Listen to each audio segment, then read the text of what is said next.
Hey, good morning, everybody. Welcome to the webinar. My name is Trevor Harris. I'm really glad that you could make some time to spend here today. Before I share maybe the meat of the presentation with you, I want to introduce Ann Lacey. She's a librarian extraordinaire from Kansas City, Kansas Public Library.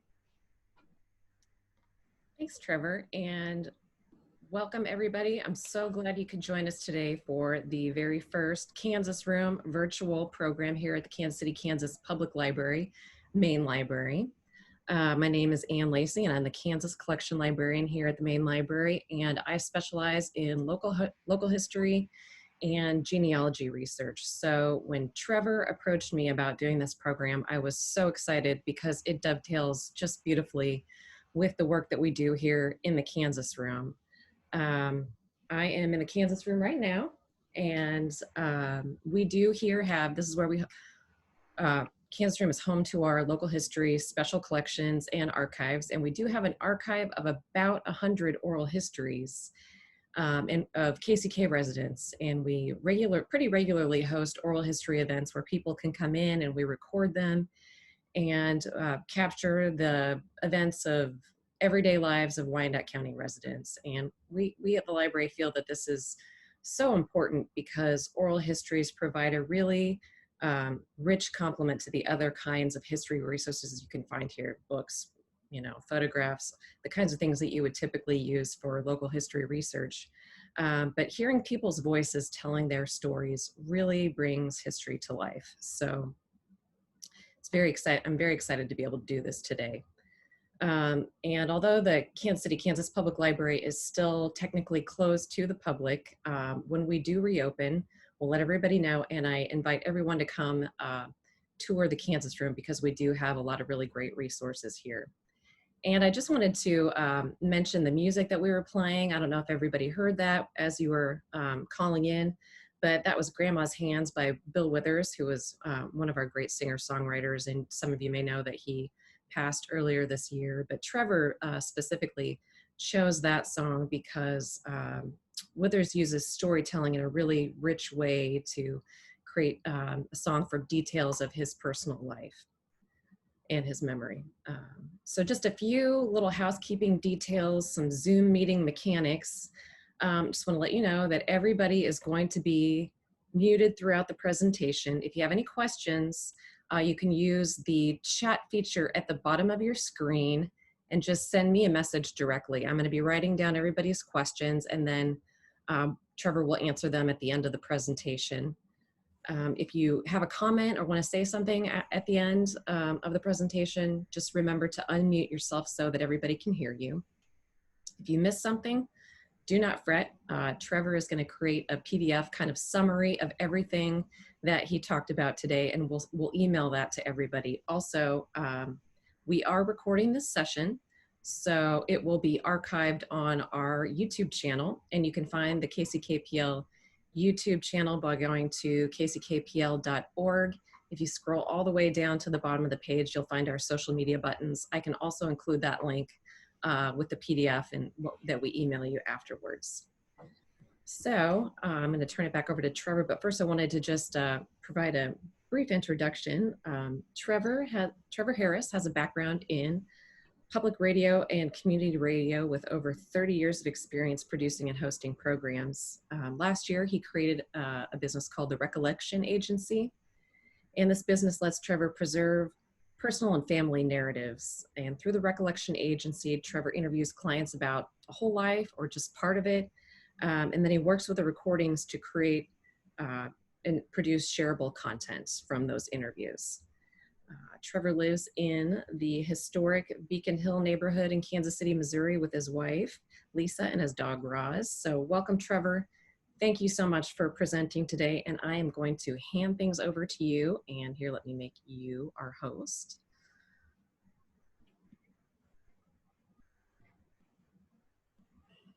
Hey, good morning, everybody. How's the sound? Give me thumbs up or thumbs down.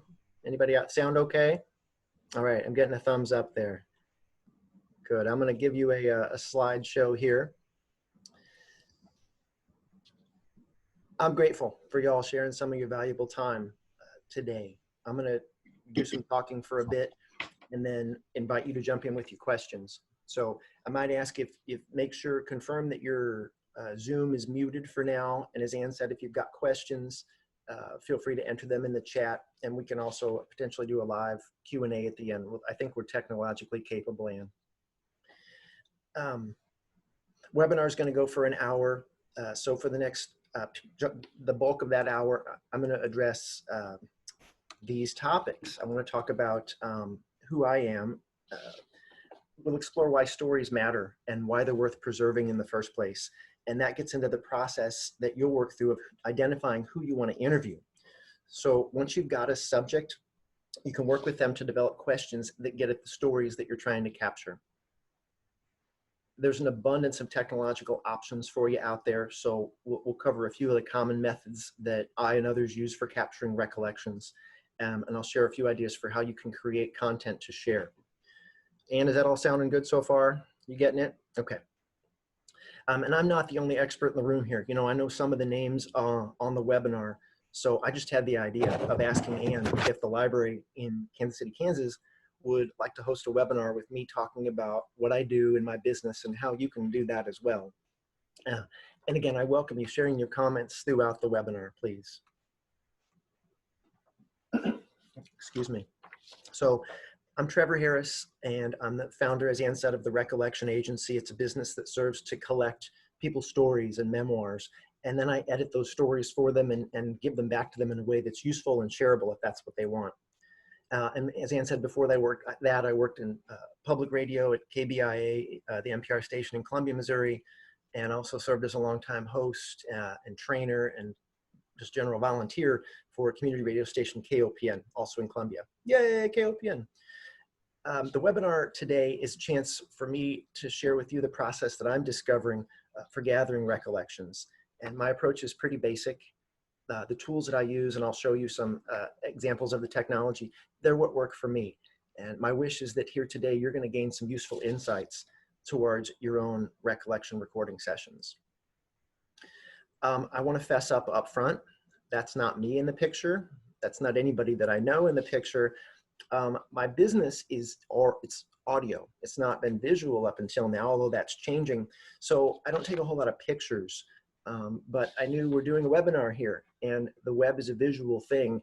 And because I care about everybody on this call, I don't want them to be bored, I came up with some pictures that I borrowed or stole, if you think it's unethical, from the internet. I've always given them credit here. So as I go forward, one of the lessons I'm learning is take a bunch of pictures. Even if you're just going with an audio kit, get pictures, because you never know when you're going to want them. And get pictures of you doing the activity too, of you doing the recording. But we'll get to that. So I want to talk about why stories matter. Because without stories, who are we? What are we? Our memories make us who we are. Our house and the stuff in it. You can see some of the stuff here in my house. That's part of what makes me, me. But when it comes down to it, we define who we are based on our memories. And these memories are part of events and times past in which we became who we are today. And your stories are one of a kind. You might imagine them like a snowflake or a fingerprint. And if you woke up one day and upon some reflection, you realized you didn't have any stories, you can't go buy them.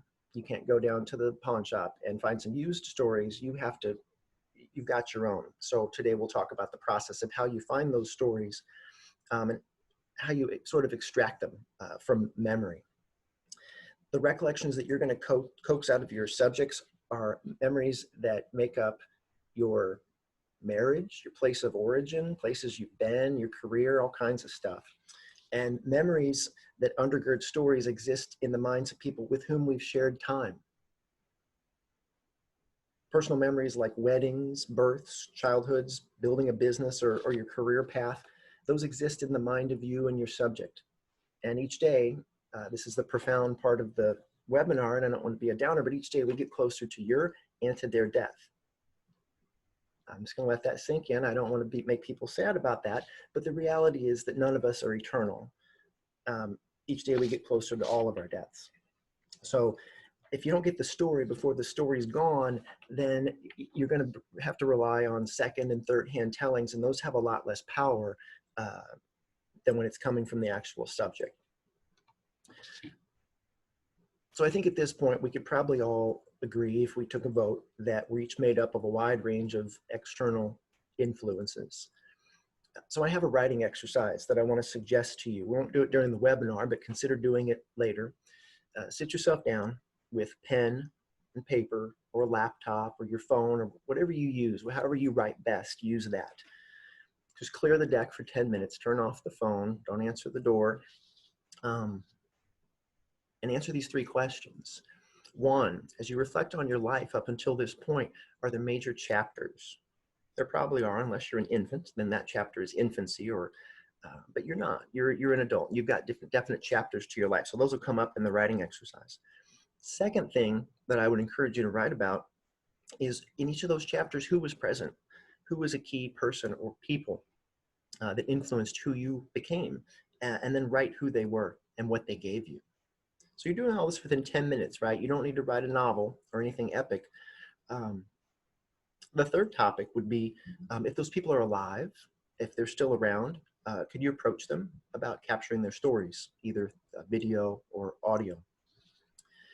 The results of this exercise, I think, will shed light on the people and topics that are worthy of story gathering. And that's what you're going to do. You're scanning your life up until this point for the people and places and times that made you you.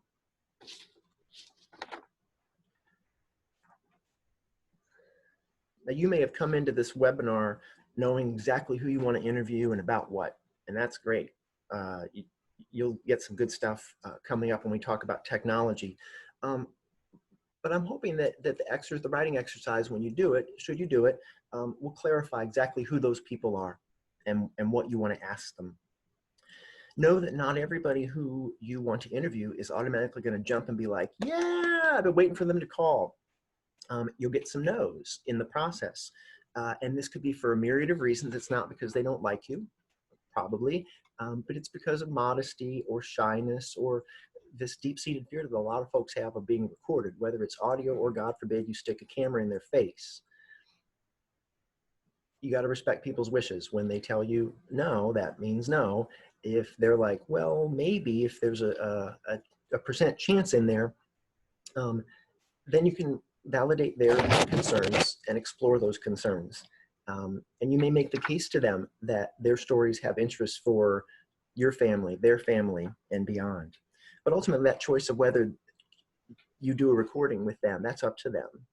Just because you had the great idea. They don't have to say yes to you, but you got to make the case to them. And this gets into a topic I want to touch on now and go into detail in a few more minutes. And that's how you're going to use the recollections, right? It's one thing that Bill Withers remembered his grandma's hands. It becomes a really powerful story when he puts it to song. So as you're gathering the stories, think about, how do I want to use this media, whether it's audio or video?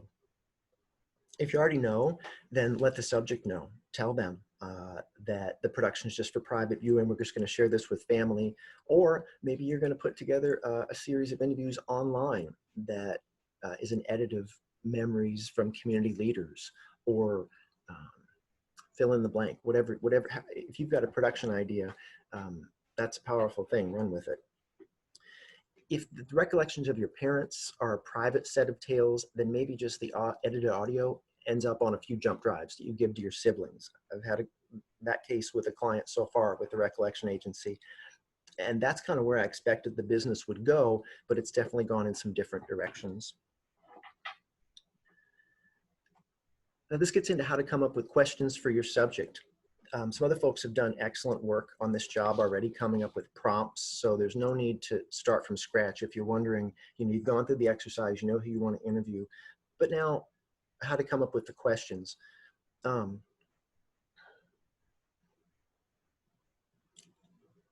As I said, there are people out there who've already done great work in this regard, and one of them is a woman named Megan Vijant. She founded a successful production company that's called Stories to Tell, and she's got a wonderful series of prompt questions that can get you started here on her website, storiestoTell.net, 75 life story questions. And as I scroll down, you can see they're in sort of thematic order. Your parents, your siblings, major events, and then life chapters, places you've been. So stories to tell, if you search on the 75 life story questions, that's there. And I'll put that in the PDF that I share with Ann that she'll get to all the participants after the meeting. Of course, StoryCorps is rich with questions to get you going. They have a series of great questions here. They're categories of questions, so you can just zero in on questions focused on the subjects: religion, work, family, where were they born. One of the things that I think 75 Live Questions and StoryCorps don't touch on a lot is geography. I have a background in that, and I'm just interested in place. So that's one of the places that I zero in on for my questions.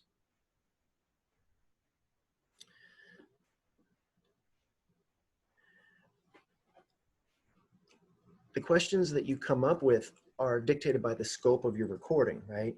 Are you covering an elderly person's whole life? That's going to take some time.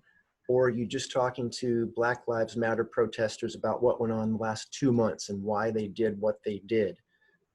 Are you telling a succinct story about grandma's hands? The scope of the conversation dictates the questions you ask. And make your question writing a process. I always have a planning meeting with my clients in advance. And if you can meet a person physically before a planning meeting, you should do so. It gives all parties a chance to face-to-face express their aspirations and air any concerns they have with the process of gathering their recollections. If you can meet in person or not, you should send copies of questions back and forth, right? It should be a process. And you can do that by email. You can also use good old-fashioned U.S. Postal Service. Just don't wait too long, because it's likely that some of your subjects are old already and the mail takes a little while. So don't wait too long with this good idea, because as we said before, we're not eternal beings. It matters how much background you have with your subject. If you two are already familiar, then there's a lot of common ground, but you've got the added requirement, if there's listeners beyond just the family, that you've got to contextualize those stories. So even if you both already know what your Uncle Bob went to and came back from Afghanistan, still set the context before you get into his stories about his service, right? And in this instance, possibly having an unknown interviewer, an interviewer that's not well known to the subject, could be to an advantage. There's pros to that, in that knowing little about a subject going in allows for some real honest curiosity to guide the question asking.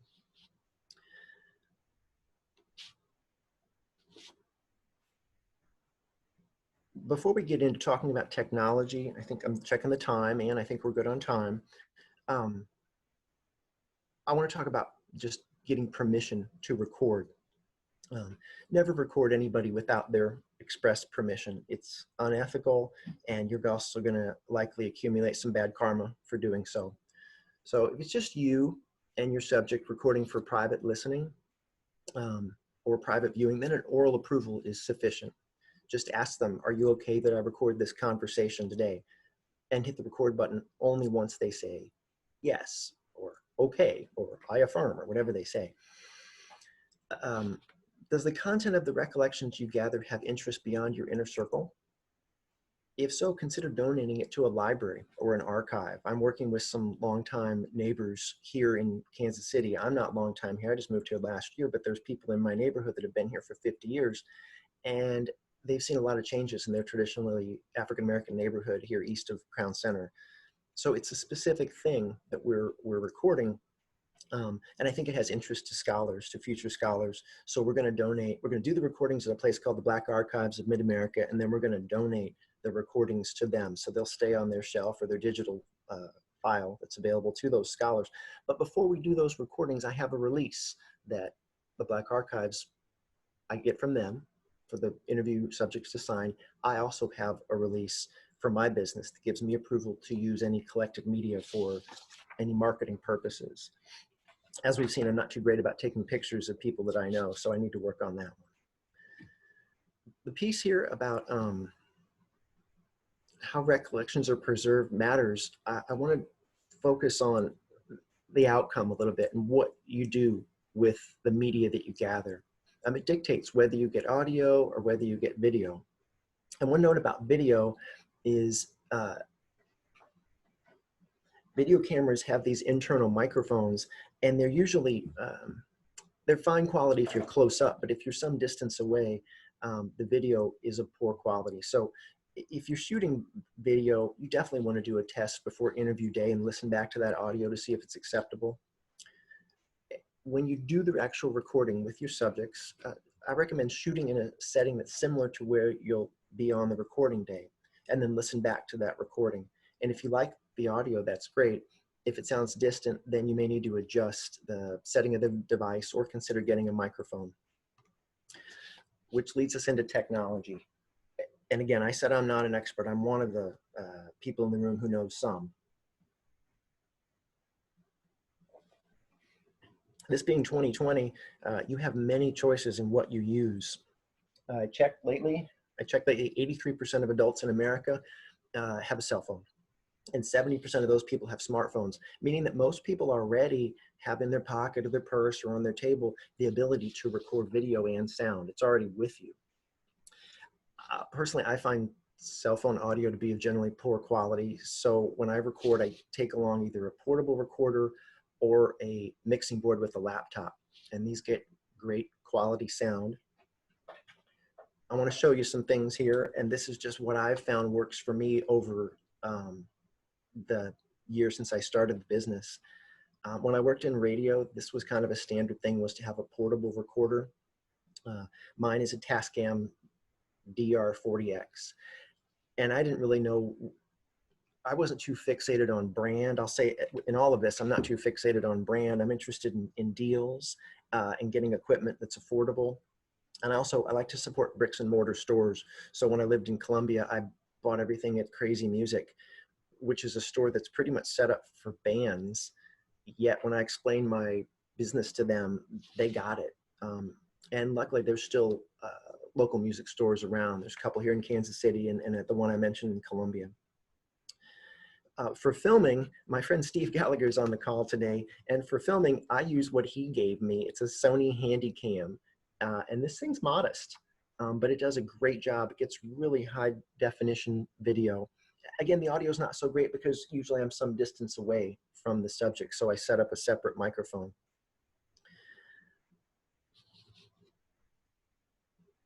Both that camera I showed you and the recorder, they run on batteries and they collect media on a media card.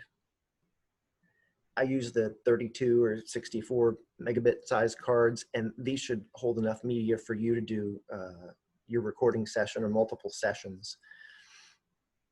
I recommend having headphones, even if you're recording on a mobile device, on a cell phone. Headphones let you monitor for levels and consistency of your audio or video. I just use these Shure brand SM88s attached to, I think, a 20-foot XLR cable. And that goes right into the portable recorder. I can't tell you what the price of all that was, but it was surprisingly not crazily expensive. As for microphones, I use these Shure SM88s, again, attached to the XLR cable, connected to the portable recorder. One client recommended a lavalier mic, and I got that.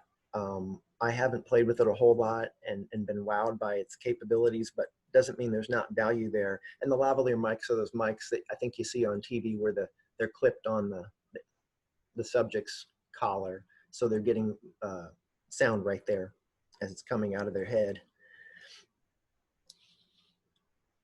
When you're doing your taping, consider your subject's comfort.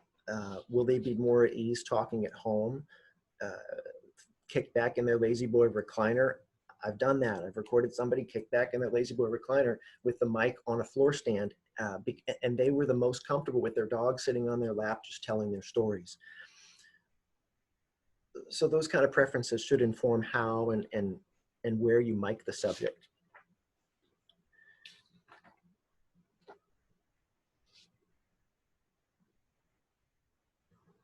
As a producer, as somebody who's coming in and getting audio, you want to survey the space before you hit record. And you need to control the sounds in that space so as to have good silence when you're actually doing the recording.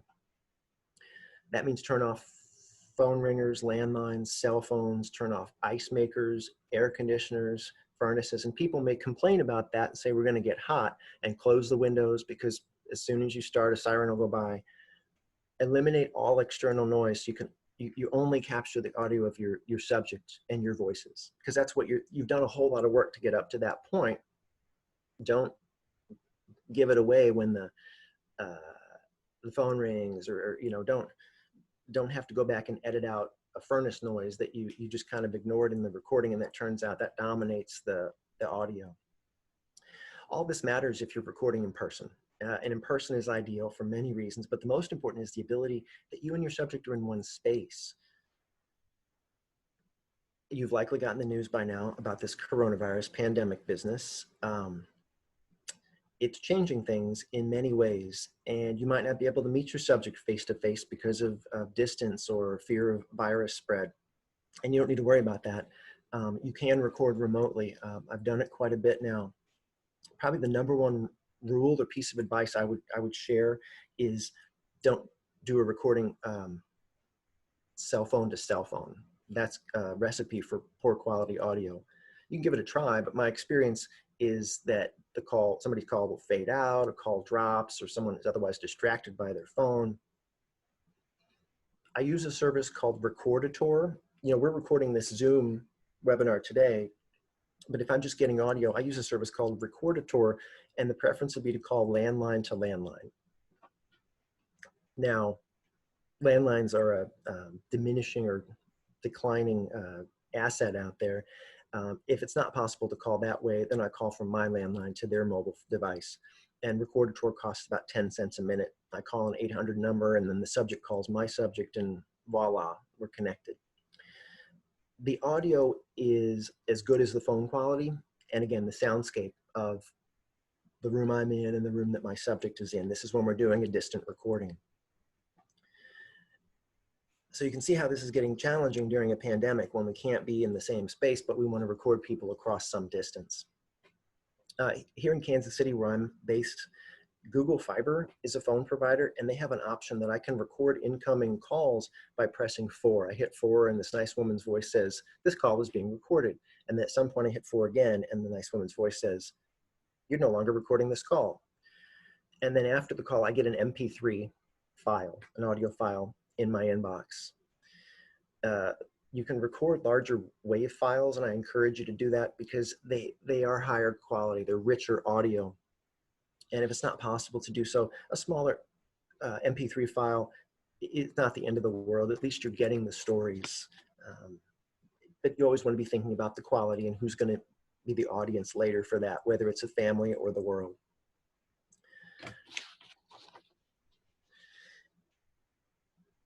If you plan to edit the media that you collect, and you probably will, because you're not going to be perfect on the first take, you'll need to find some software with which to do that. Working with audio lends itself to software like Audacity or Goldwave. Folks might be familiar with those. I like them both because they're free or low cost. Audacity, to me, seems more user-friendly, and it's easier on the eyes, so I do most of my audio editing in Audacity. This laptop through which I am speaking to you today, magically, it came with some video editing software that was creatively called Video Editor. And it's easy to use. You might check your devices, right? Before you go out and plunk down some cash for some new software, just see what's on your existing devices. And your existing media editing software can probably do just what you need it to do. Again, think about the outcome of your media gathering experience before you press record that first time.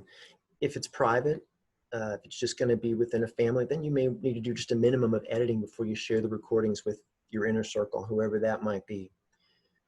If few people get it all right on the first take, you're going to need to do some editing, likely. Feel free to go in and take out the ums and the uhs and the coughs and the sneezes and any other disruption to those recollections. To take those things out isn't changing the content, rather you're just making it more listenable for any future listener. If your subject is more public, or you have higher aspirations for the audio, then consider maybe posting your edited media to YouTube or produce a podcast. I'm going to share some recent examples of work I did with clients through my business. I set out kind of imagining that my business would be sitting down with someone doing a recording of them with their mom or them with their granny, talking about her hands or whatever. And there's been some of that, but it's been more like this.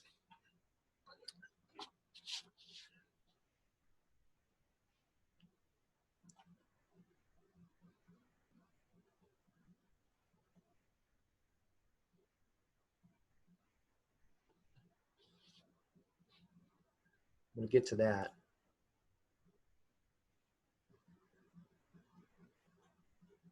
There we go.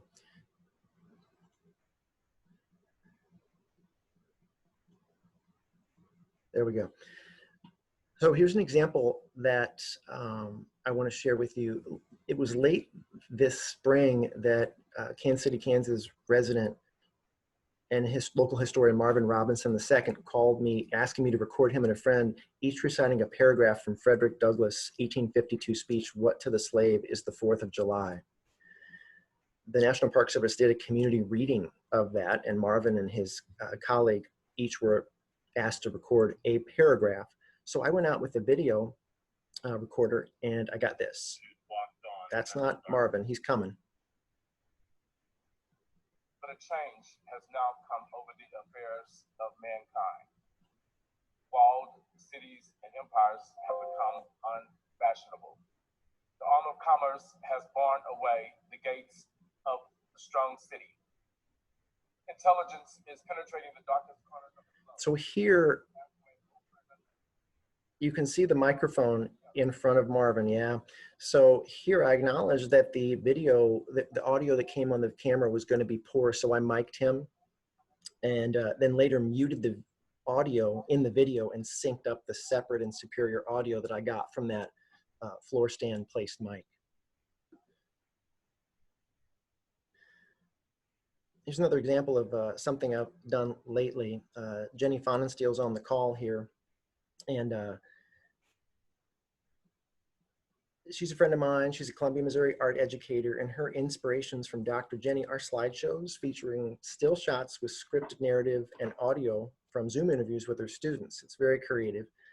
These up to 10-minute recordings get shared with her now socially distant online students. We'll take a listen to what we've done with Jenny for a few minutes here, or a few seconds.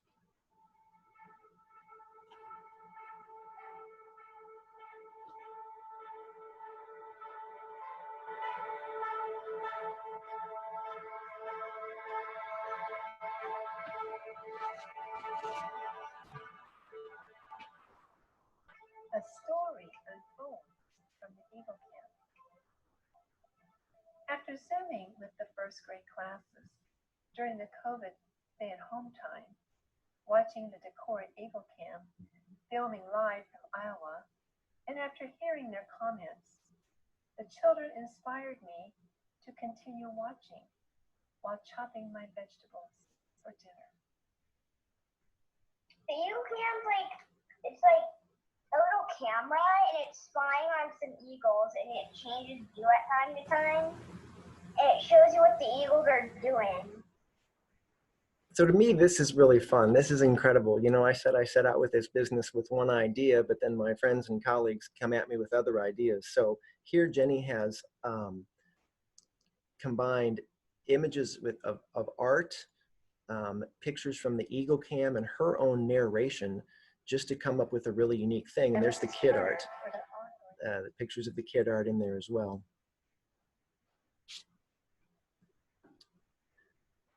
A fancy ending.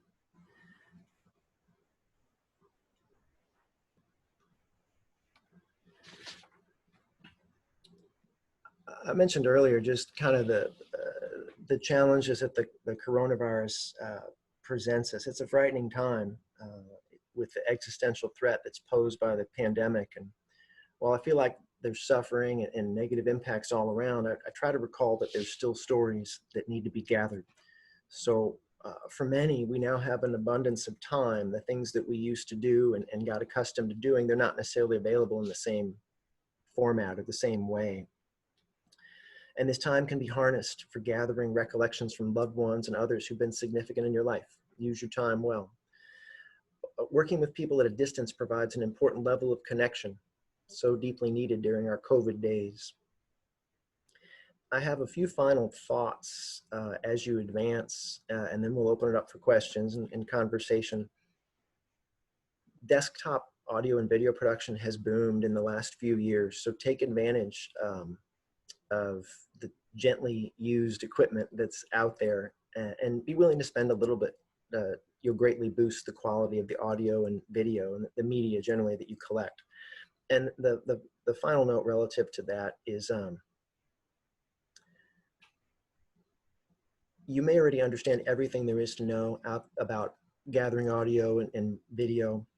And this webinar hopefully has shared a couple new insights with you.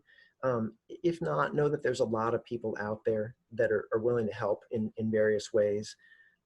I'm one of them, and I'm happy to just consult with you gratis to talk about your concept and your project. There's my contact information. Because Anne is a technological wizard, she has recorded this webinar today, and at some point in the near future, she's going to get you'll get an email from her with a link to that stored webinar, and also a PDF from me where I'll summarize what we've covered here today. So I'm available to work with you. There's a lot of people out there. Let's take a few questions now, because Anne's been doing a great job kind of monitoring those questions, and I'm curious what other people are thinking now.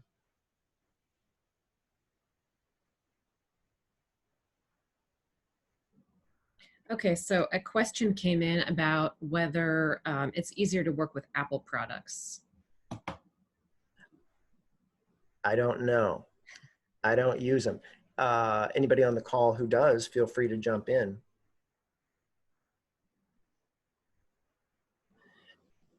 You know, I'm a PC guy, so that's been my approach.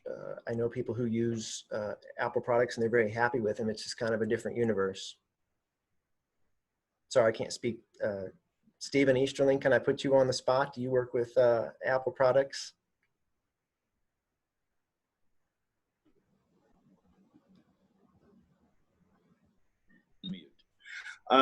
Well, yes, I like Apple products, but I can't say that I've done, I use my little iPad to do a lot of recording, voice talent kind of stuff, and it works pretty well. I can put things out on WAV file and on MP3s. But I think any good equipment, if you know how to run it correctly, works great. Yeah, I second that emotion. One thing I want to convey to everybody is just use what you have on hand first before you go out and make a new purchase. Sorry, that doesn't exactly answer the question that was asked. Someone else asked whether it's best practice to use separate release forms for audio and video, or if you can just put them in one. I just have one. I have a release from my business, and it says media. And that include, you know, to my definition, includes audio, video, and still pictures. I think it's ample to have that one. And, you know, I haven't experienced, nobody's challenged that yet when they go to sit down and sign it and say, well, you can take my audio, but you can't have my picture. I think the thing that, from my standpoint with my business, I want to take all that audio and video that I'm gathering and be able to use it for marketing. And I'm not talking about, you know, taking somebody's most personal stories and just like hanging them out there for the world to see. I mean, more like just being able to use snippets. You know, I've got Jenny's, the video we watched, the inspirations from Dr. Jenny, that's on my website, just because for me, that was a stretch. That was a new thing to do. We also had a request from someone for you to share the video of Marvin Robinson with the synced audio, and you know, you had mic'd him, and maybe the audio of before you'd mic'd him, just kind of see what the difference is between the sound quality of those two recordings. And tell me if I'm not representing your question accurately. but a change has now. I think this is it. Okay. All right, I'm sharing my screen here. And here's the original Marvin. I believe this is just the audio with the video. Over the affairs of mankind. Walled cities and empires have become unfashionable. The arm of commerce has barred away the gates of the strong city. Now that may be the final one. So let me click around here for a second. Do you have other questions, Anne? Yeah, there was another question about what happens when you're in a conversation, you find that something is maybe unimportant to the subject, but might be of great interest to you or the family or the public. How do you handle that situation? So the question is, you mean that the subject didn't like the questions? Or that maybe they're talking about something that's not all that interesting to them, but it might be of great interest to the public or someone else. Yeah, then I'll tell them, I think this is an important story to share with the public, share with scholars, and that may end up being used in several different ways. I'm donating audio that I'm getting from my elderly African-American neighbors, donating it to the Black Archives. But I'm also producing a podcast. I'm starting a podcast about Missouri history. So I go in knowing that these are the stories that I want to gather and how I'm going to use them. I talked a little bit about that. I think that's pretty critical, is to think through before you sit down and hit record. What's the outcome here? How are you going to use these? And people are going to say, yeah, my story is not significant or my story is not important. And I think I want to make that decision. I mean, if they've said, yes, I want to go and ask those questions. Now, if you've hired me to sit down and record an interview, or record a life story with someone who just had a real middle of the road life, doesn't matter if it doesn't seem interesting. That's their life. If in the course of the conversation I realize, wow, you've done something really significant, I may come back and say, hey, can we explore donating this audio? And then I may come back with another release from that institution to share. Yeah, it's a good question. And the example given in that question that I didn't scroll far enough to the bottom of my screen to see the full question, but the example was that that grandma's hands were much more interesting to Bill Withers than they were to grandma. And then someone else suggested maybe you invite grandma to talk about what she did with her hands to kind of provide some more context or expand on that idea. Yes, I found the video. I found the video of Marvin, or one of the recordings before, with the video from the camera.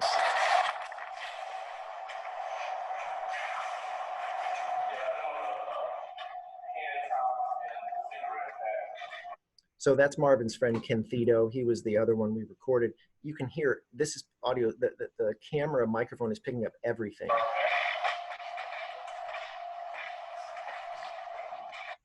So that's not actually Ken Thito talking, but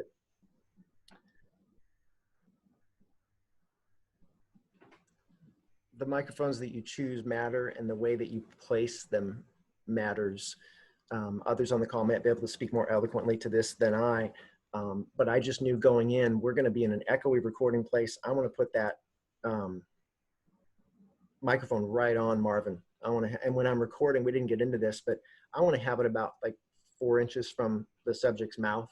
I want to have it good and close, and be listening at the beginning, because many people have a lot of whistly S's and popping P's, so you can adjust that with the distance of the mic. You can move the mic a little further away. Okay, there was another question about what would be your advice for a first-time interviewer that is nervous about asking thoughtful questions that will make the interviewee feel comfortable and want to share to the fullest extent? Yeah, that's a good question. First step, just take a deep breath and then keep breathing and just take more breaths. the subject is going to be forgiving and they're going to be patient. You know, they're there to that point. I always feel like when I get to the point of interviewing a subject, they're deeply interesting. They've got a whole trove of stories. My goal is just to get the heck out of the way. So asking open-ended questions, not asking leading questions. So by example, you can ask somebody in a mic check, you know, what did you have for breakfast? And they'll talk for a while about what they had. But if you just say, did you have breakfast? No, or yeah. And then that's the end of it. Asking good open-ended questions will generally elicit better responses. And just listening. Also, you may go in there with a list of 15 questions. We talked about those life questions from both of those sources, but be flexible, right? It shows your interview subject that you're really paying attention and you're tracking on what they're saying when you follow up with a question that builds on what they're saying, as opposed to just going from question 4 to question 5 because you had it written out that way. And I can say, having been a complete novice interviewer when we did the Quindaro Oral History Project at the library, you know, we had a list of about 20 questions, and most often people would just talk. You ask a few kind of springboard questions and people have their story that they want to share. And, you know, if there are very specific questions that you need to have answered, you know, for that particular project, you know, you want to come back to those. But most of the time I found that people would just talk, and that's great because that shows that they feel really comfortable doing that. Yes. Do you want to touch on that a little bit? Why you started that oral history project, Anne? Well, we were approached by Freedom's Frontier National Heritage Area, which has been really instrumental in the efforts to have the Quindaro ruins designated a National Historic Landmark. And part of that process, they thought that they would be able to help document the story by collecting oral histories. And Freedom's Frontier, if you don't know about that organization, they're a kind of like a local history advocacy organization that provides grants and all kinds of funding for history nonprofits in Western Missouri, Eastern Kansas. So I think they represent maybe 80 counties. Anyway, they knew that we had, you know, that we had some Quindaro oral histories already. So we just partnered with them and hosted probably 4 different recording sessions and got about 80 interviews, which was fantastic.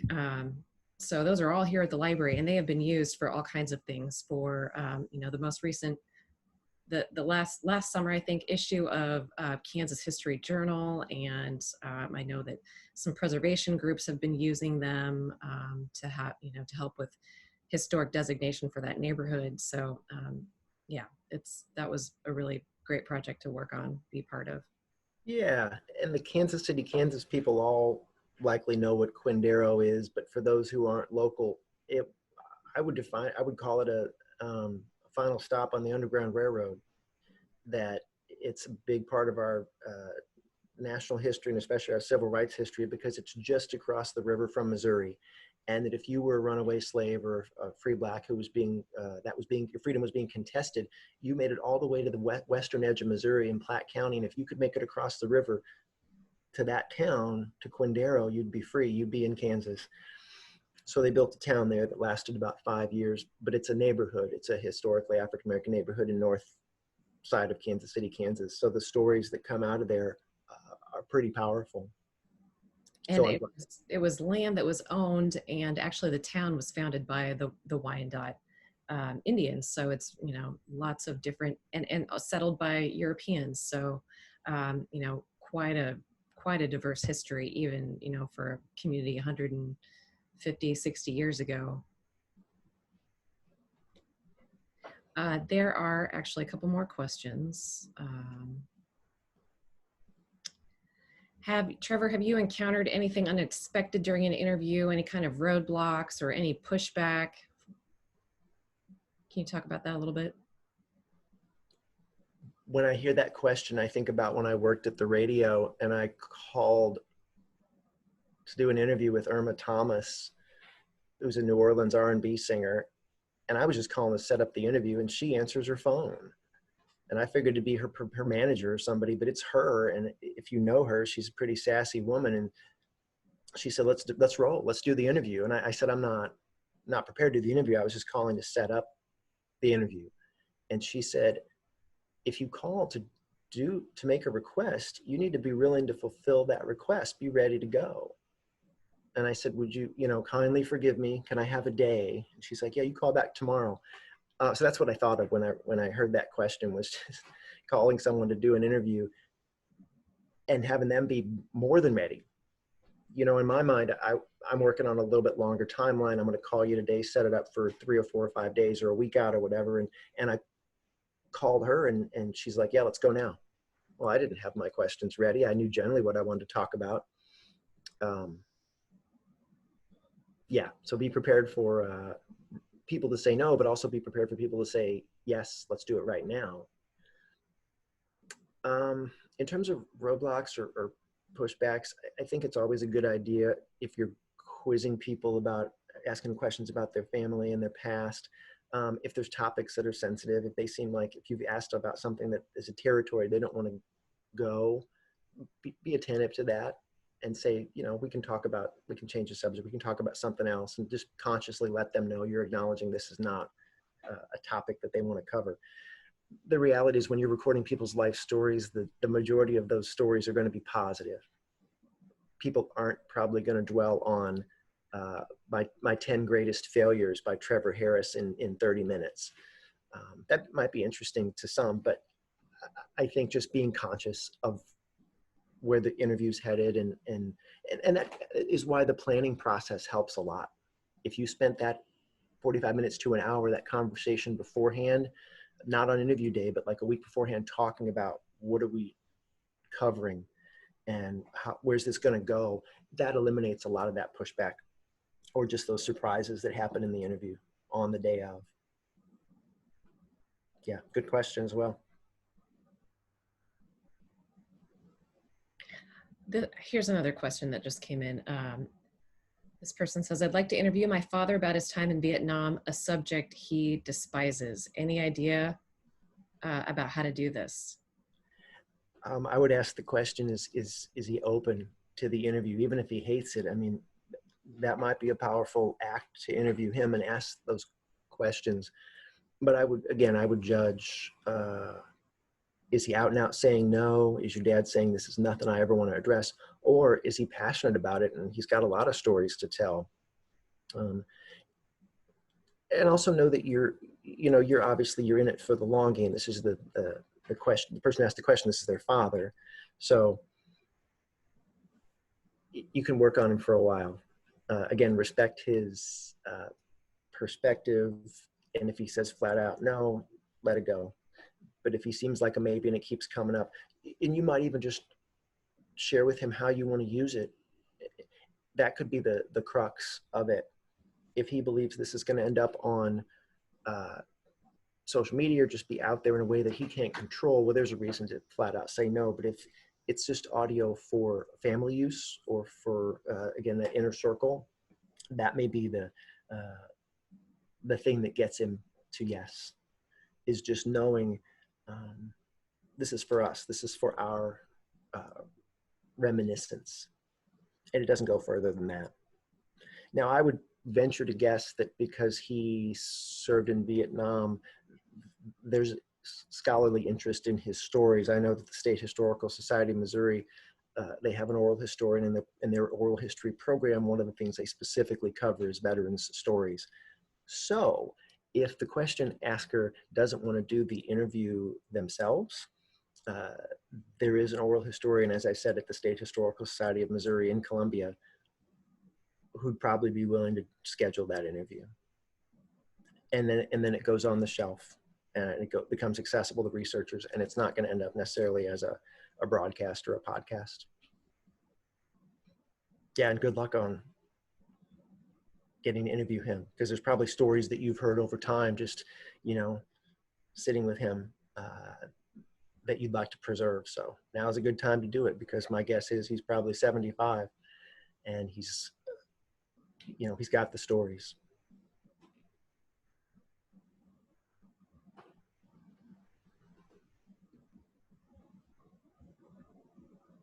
flashed up I put my contact information up there earlier. I might share it again if it's okay. Just folks, feel free to contact me. I'd love to hear from folks about how they use the information.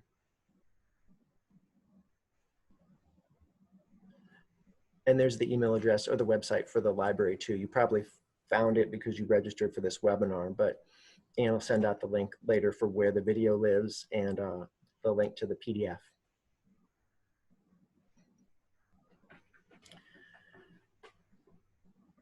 I came at this from a standpoint of, you know, I got an undergrad degree in social work, and I thought I liked listening to people, and I do. And then I worked in radio for a number of years and enjoyed that up until the point.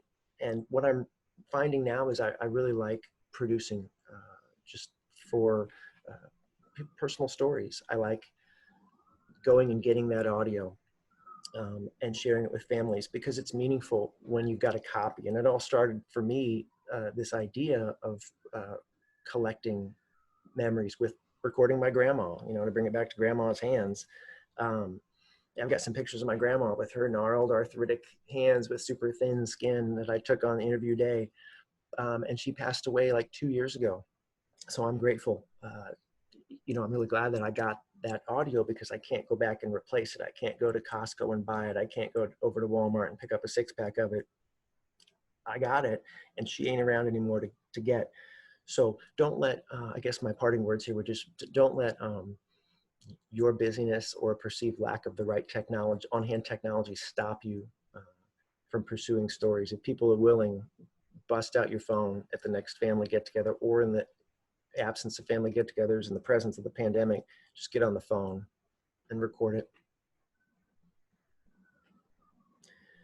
I am grateful to Ann, and I'll let her have the closing words here, but really grateful to her for being open. When I'd met her once, walked in the Kansas room and said, hey, you know, you don't remember me from Adam, but I think what you're doing there is interesting.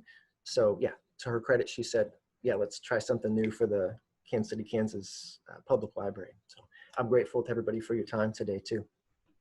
Yeah, thank you everybody for joining us today. And Trevor, special thanks to you because this is great. I mean, this is great work you're doing, and I'm so glad that you were able to share some of your knowledge and experience with us. And I hope that everybody is now inspired to go out and make some recordings because Trevor's right.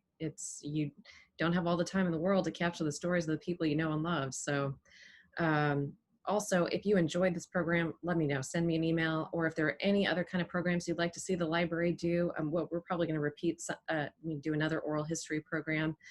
Just send me an email at alacey@kckpl.org. And I invite everybody when the library reopens to come visit, come see what we have in the Kansas room. We'd be glad to have you. Thanks, everyone.